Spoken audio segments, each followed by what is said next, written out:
हैं एनएसडीएल से रिलेटेड कुछ इंपॉर्टेंट न्यूज़ एंड अपडेट्स के बारे में। सो दोस्तों, अगर आज के दिन की बात करें तो एनएसडीएल आपको काफ़ी ज़्यादा फोकस में देखने को मिल रही थी। फोकस में रहने का सबसे बड़ा रीज़न क्या है कि जब से कंपनी का डेब्यू हुआ है मार्केट में, तब से लेकर अब तक देखा जाए तो आज के दिन सबसे बड़ा फॉल कंपनी में हमें विटनेस करने को मिला है। और वो फॉल का नंबर कितना था? लगभग 5 से 6% के करीब। अब इसके रीज़न क्या है?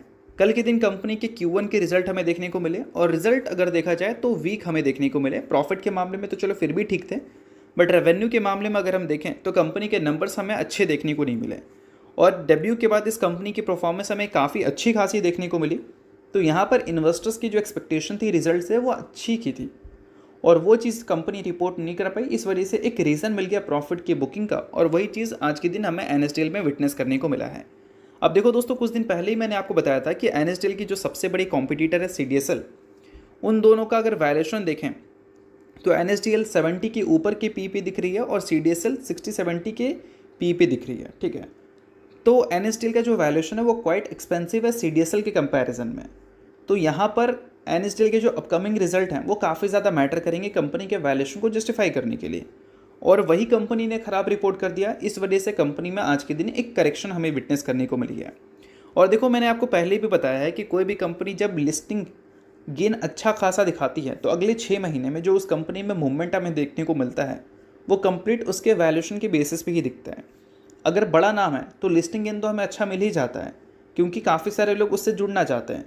बट ऐसा तो नहीं है कि लोग जुड़ना चाहते हैं तो जुड़े ही रहेंगे।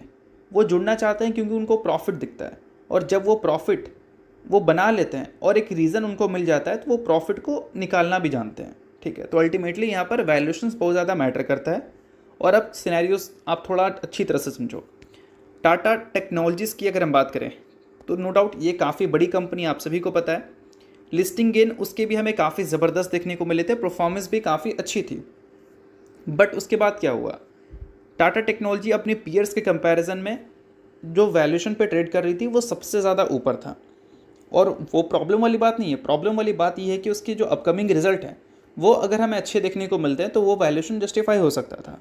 बट अगर पिछले 1 साल की बात करें, जब से टाटा टेक्नोलॉजी लिस्ट हुई है तब से लेकर अब तक देखें तो टाटा टेक्नोलॉजी के नंबर्स वैसा हमें देखने को मिले ही नहीं है जैसा वो वैल्यूएशन को जस्टिफाई करने के लिए चाहिए था।